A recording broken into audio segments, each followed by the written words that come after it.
including PTI, that they would be part of the electoral process. They are registered political party with the Election Commission of Pakistan. They are constitutionally entitled to field their candidatures in different constituencies, just like any other political party. I'm even surprised that even this question of them participating in the electoral process, why does it arise? No one has stopping any political party from participating in a normal constitutional political process. What can be done? What would you like to see done on this, particularly in terms of Pakistan, Afghanistan? Are you more focused on what we're going to do on counter-terrorism, yes, or Afghanistan-Pakistan relations? Well, I mean, it's related because Pakistan is saying, as I understand it, that much of the problem is based in Afghanistan, and these guys are sort of operating from Afghanistan into Pakistan.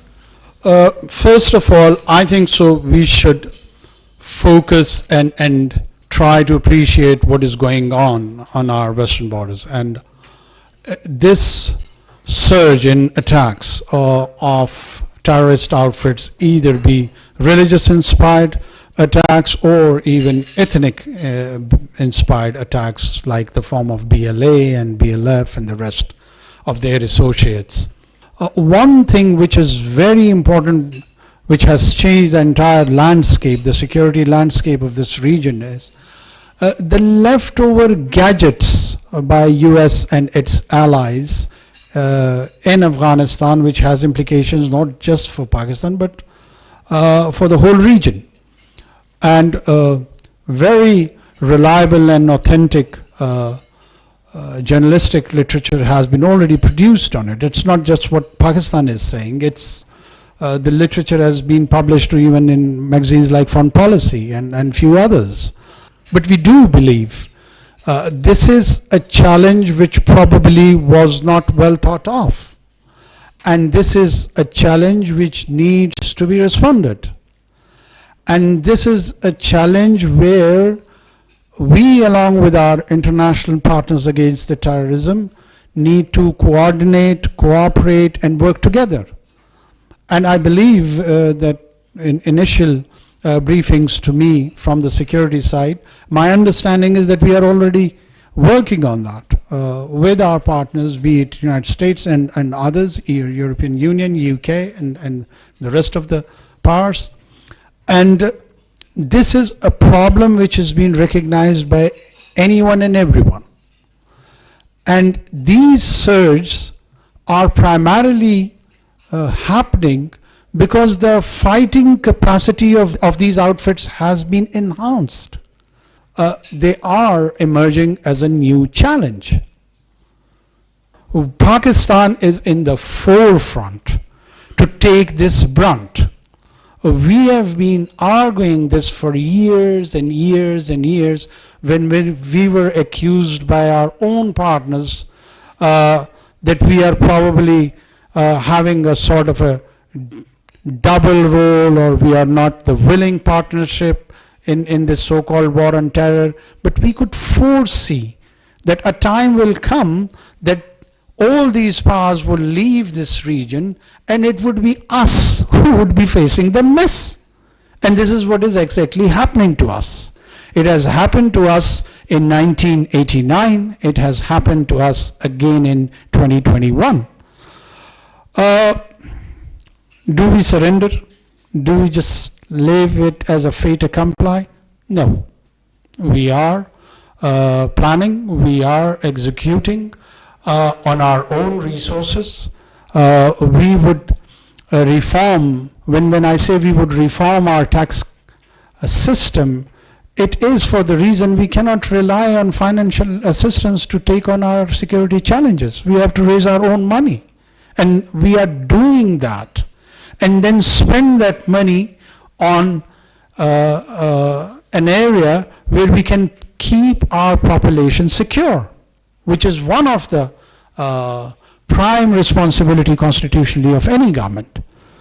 So would we deny the partnership, help and assistance if it is available at a global scale? No, we will not deny that assistance or help. But it should be in the right context, it should be with the right intentions, and we should be viewed as a responsible government which is one against terrorism, which is against radicalization, and which envisions a moderate and inclusive Pakistan. And we, whatever we do here, we do it out of conviction, not out of compulsion.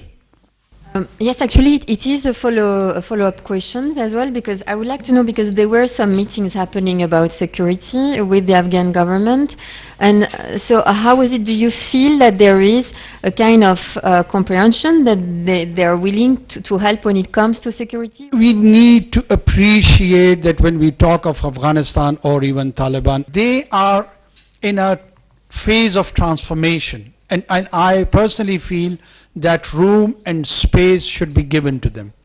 Let them settle, let them transform. Meanwhile, whatever best we can achieve by engaging with the multiple layers of that arrangement, we're going to pursue that goal. You've listed a very long, list of challenges that Pakistan is facing that you also hope to work on. But if governments before you have not been able to deliver when they had a much longer term, what makes you confident that you are going to be able to deal with the immediate challenges? First of all, I'm confident, and I want to remain confident, that I'm talking about the right issues rather than popular issues. So that sense can be gathered, that what are the core issues which are being faced by the society and the state of Pakistan. Whether I'm successful or not to realize those projected goalposts probably is irrelevant. I'm not here for eternity, I do realize that. And once I'm not there, and if I'm given a limited time span, the only thing which we can do is to talk about the right things. So once you initiate this discourse, it is more or less like a relay race where you would be running and handing over it to another player, and they would carry it forward. So that is the model in our minds, that there would be political players who would benefit from this political discourse, and they may or they may not choose the policies which we are suggesting. But at least this span gives us an opportunity to generate a healthy discourse which we feel is deficient in our polity. Military is providing all the inputs which we are asking them. They are not overstepping even in the slightest manner. There is no sense where I feel that my government is being dictated. Yes, in a couple of areas, particularly security, and some initiative on the economic front. We are working together, we have coalesced, and that is a partnership which is based on willingness. And both the sides, on mutually dignified and mutual respected manner, are communicating with each other. And we do understand, for instance, there was a crisis on Battagram where few of our children were stuck. At that moment, this thought came to my mind that the provincial disaster management ideally should have been there to rescue those children. So if I wanted to exercise this civil-military imbalanced relationship and apply it in its spirit, I would have lost those 9 children. So the choice was with me, that do I approach military to rescue my 9 children, or entangle myself in this debate that it would look like as they are overstepping in our governance. So I chose the latter and saved those 9 children. Unfortunately, by design or by default, some of our organizational capacity in terms of governance has compromised themselves, and in that service delivery vacuum, we have to rely on the military institution. So anyone, everyone who's interested that they should stop delivering and playing that role, the solution-based approach or the answer lies the enhancement of those organizations and their service delivery. If you do not do that, if you do not focus on performance, we're going to be with this arrangement for next couple of centuries. I have two questions. If we can go back to talking about the crisis with electricity bills. So given the fact that your government has a limited amount of time, one of the things that you could do, in fact there's a growing demand of calling the IPPs to the table and renegotiating the agreements. So is that something specifically that your government is considering? Will you be renegotiating the contracts? As far as the IPP and our mandate with them, contractual obligations are concerned, the good news is we are discussing it, and we are discussing it thoroughly. How much we have discussed, what we have discussed, we will not bring it into the public domain. We are on a course where we feel that we should find some sort of resolution as everyone feels that they are uneven contracts. Having said this, it should just be enough for the moment that we are in the process. A question, if I may. Please. This is about the army chiefs meeting with business leaders a few days ago. I think it was yesterday. So the reports are that he talked to getting 25 billion from the Saudis, I believe 25 billion from the UAE as well. Is there a time frame for this? Is there more that you can tell us about this, specifically about this coming from the Saudis and the UAE? And if this 25 billion figure is something you can confirm? Thank you. I do confirm, and in a follow-up of explanation, I would attempt that this is spread probably between 2 to 4 or 5 years.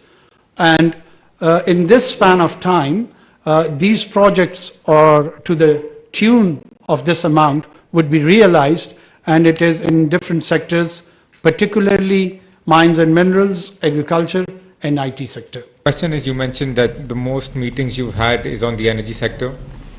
So you may have an idea that Pakistan needs to raise gas prices, and there needs to be a quarterly adjustment in the power tariff as well. Are you committed to increasing them? All these decisions or the specifics would be done once we have the relevant input of the experts, and accordingly it would be announced and it would be known. My question is about the China-Pakistan Economic Corridor. Actually, we know that the outgoing former government have already held a celebration of the CPEC's 10th anniversary. I would like to know your government's view on the CPEC or any plan on CPEC. Second, is there any plan for your government members to attend for the participation on the coming Belt and Road Global Cooperation Summit, which is going to be held in mid-October? Well, there is no question of not participation of Pakistan on Belt and Road Initiative, be any event which is organized by China. I mean, everyone knows that we have a deep-rooted relationship with China without placement of any incumbency. It is irrelevant in Pakistan who's on this chair. China is a must policy with any government of Pakistan. We look forward to attend any, either it would depend on the level of invitation, but our wholesome participation would be there and would be very conspicuous.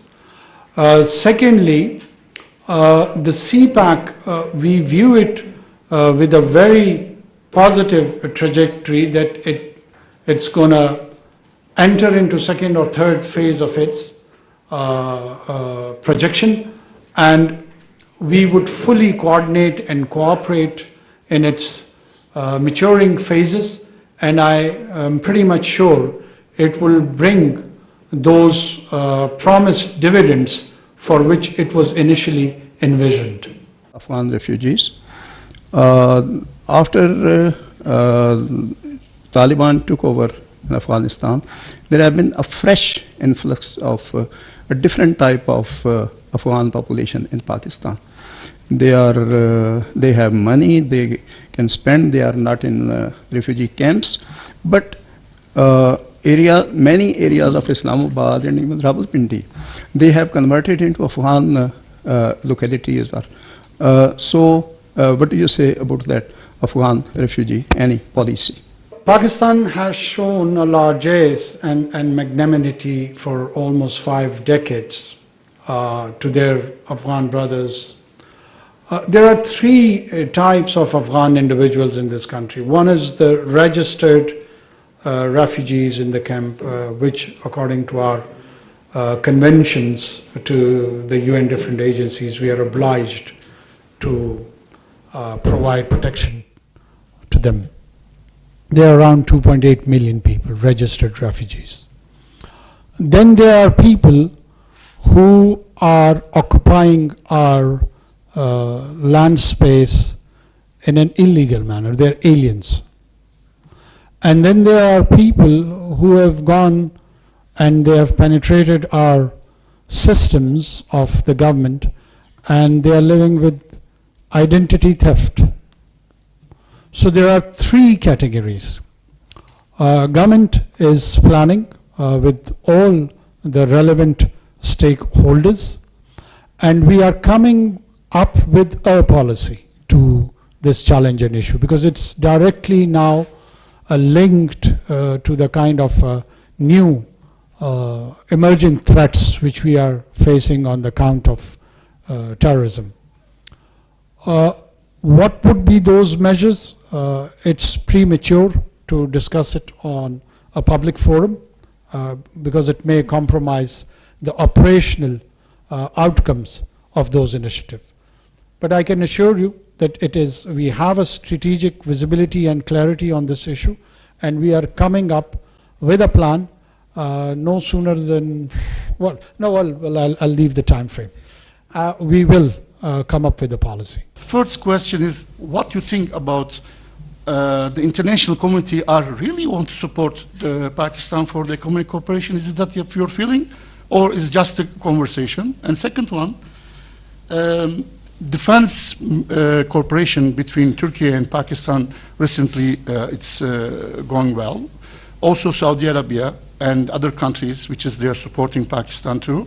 Now, as we learned, economically the whole support is come.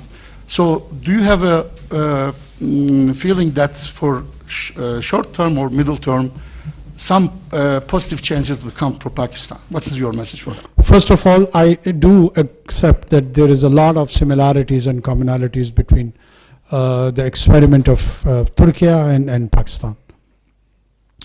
The Kurdish question is more or less like what we are facing in Balochistan. Then what is happening across Syria is what we are experiencing to our next neighbor in Afghanistan.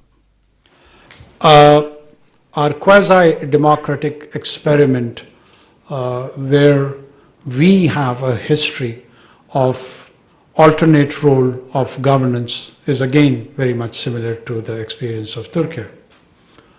But economic trajectory or projection, particularly your placement on the borders of the European continent and your bargain position to negotiate with the so-called membership of EU, which if not has win or given you the membership, at least it rose the living standards and the delivery standards of the Turkish society, that it started competing in a very viable economic manner on its own. And it's an amazing experiment, and there is a lot for us to learn.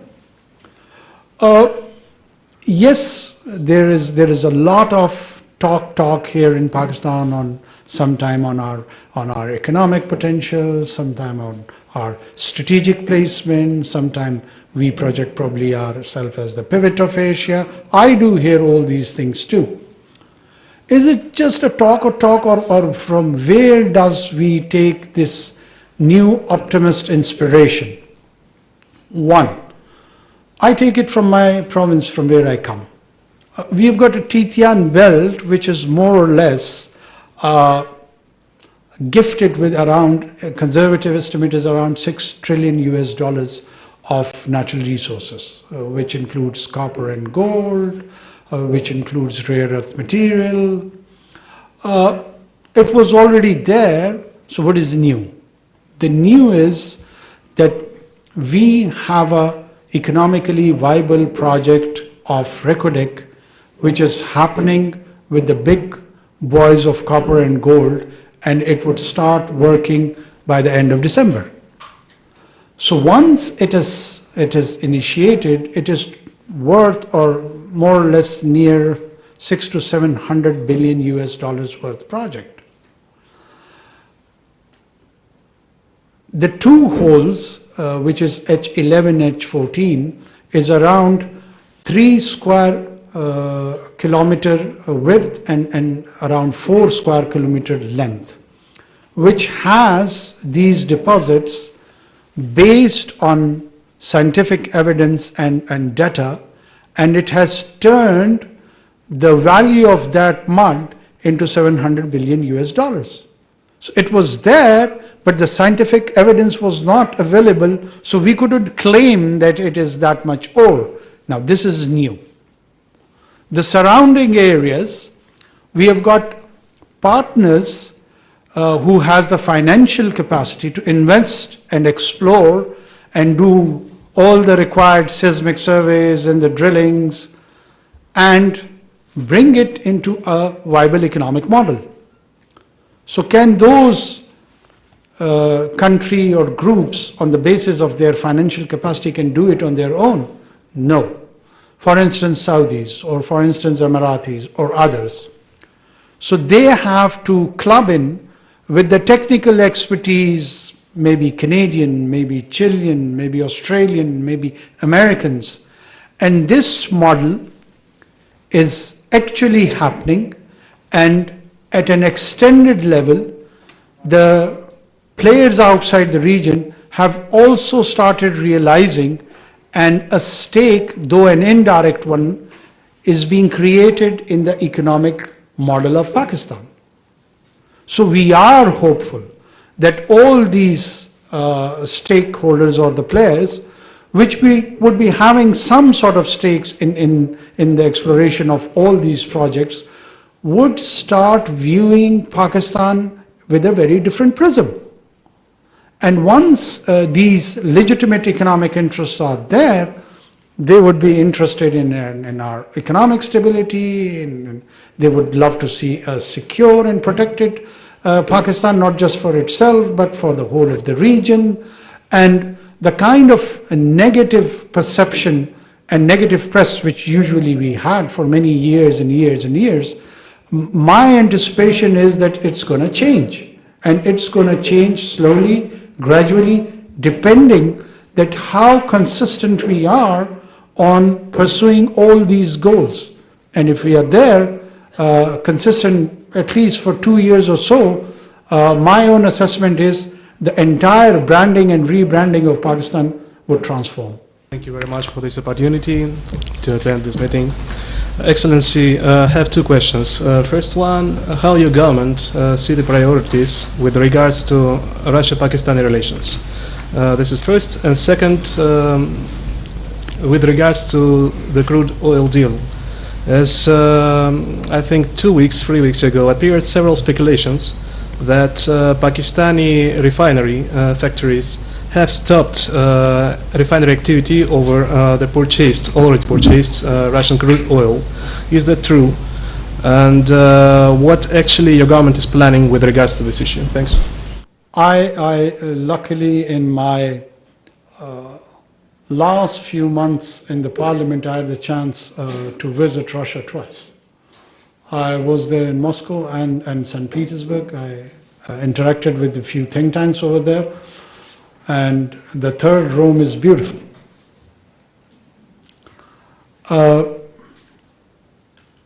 I was mesmerized by St. Petersburg.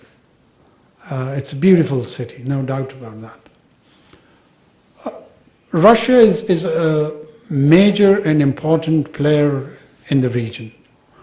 And we do take in account its military and economic potential and how does it has implications for its initial orbit of influence, which probably is Central Asia, and then its strategic presence in the Eastern Europe too.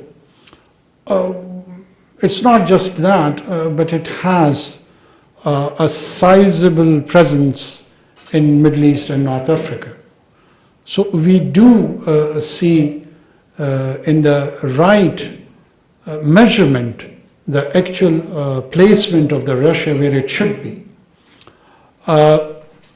Pakistan explores and seeks new venues of a very fresh start, which is not linked where we do not dwell in the past. We do understand that Russian Federation carries the legacy of post-Soviet Union, but it definitely is not a Stalinist or Marxist tradition which it is carrying. Yes, Russian Federation has its own idea of identity, and we appreciate and understand that, and we want to have a very constructive relationship with them. As far as the crude oil is concerned, our infrastructure of refinery was not based on the model where we could import and refine a lot of Russian oil. So this is one of the impediment. There is no policy hindrance to have oil get imported from Russia. So we are exploring not just the oil trade and other areas also where we can have some constructive relationship with Russia. Thank you.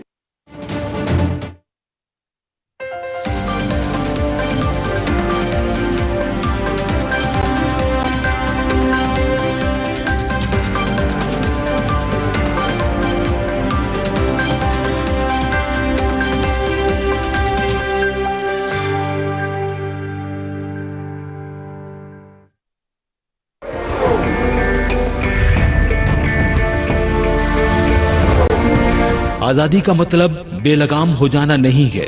आजादी का मफहूम ये नहीं है कि दूसरे लोगों और ममलकत के मफादात को नजरअंदाज करके आप जो चाहें कर गुजरें। आप पर बहुत बड़ी जिम्मेदारी आयद होती है और पहले से कहीं ज्यादा। अब ये जरूरी है कि आप एक मुनज़्ज़म और मुस्बत कौम की तरह काम करें। इस वक्त हम सबको चाहिए कि तामीरी जज्बा पैदा करें।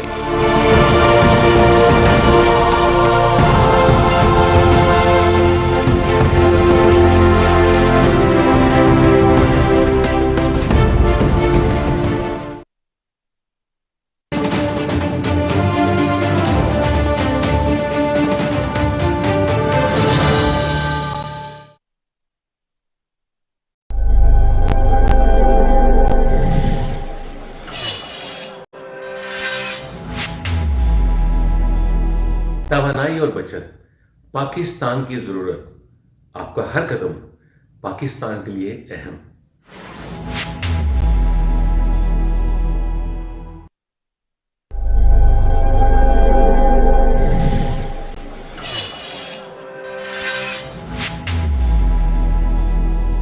तवानाई की बचत का अहद करें, रोशन पाकिस्तान की बुनियाद रखें।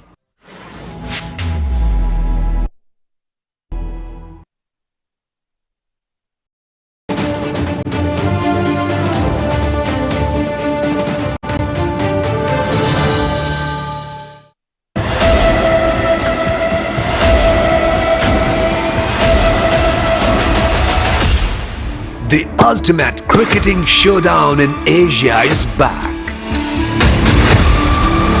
The most anticipated clash of the event is here. The big guns from Asia are here to compete for the glory. This is the Asia Cup, the tournament that will have you on the edge of your seats.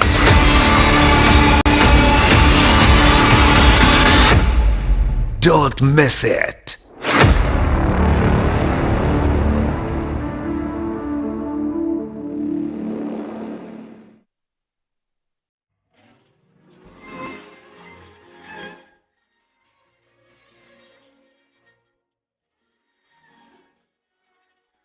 اقرأ باسم ربك الذي خلق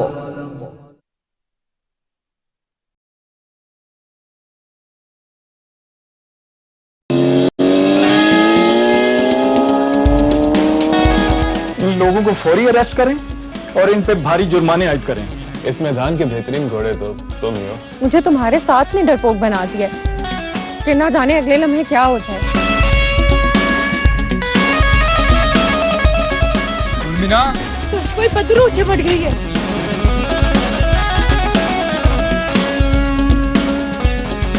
बुलंदियां